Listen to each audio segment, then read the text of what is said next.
Okay, the next range of motion assessment that I'll be talking about is external rotation of the shoulder complex.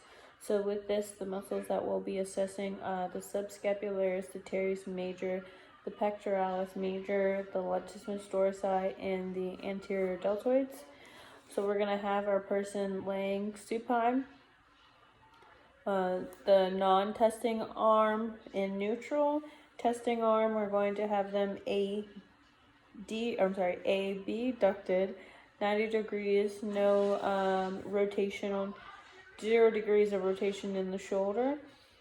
And then we're going to have their elbow bent at 90 degrees as well, fingertips pointing towards the ceiling.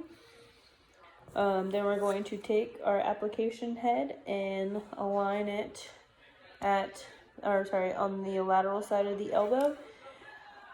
Just like internal rotation of the shoulder, we're going to draw a perpendicular line with the stationary head and the floor. And then we're going to take that measuring head and align it down the lateral midline of the ulna, so that lower forearm right there.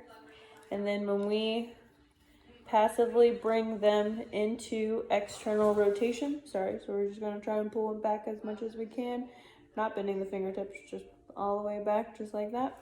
And we're going to passively push them until we get them into that fixed position right before we see any signs of compensation, whether that be some elevation of the humeral head, so kind of that shoulder shrug going on there, or the opposite shoulder moving, or even any trunk flexion going on, or anything like that. So once we get them in the position where there's no signs of compensation, we will record our results. Optimal range of motion is 45 degrees.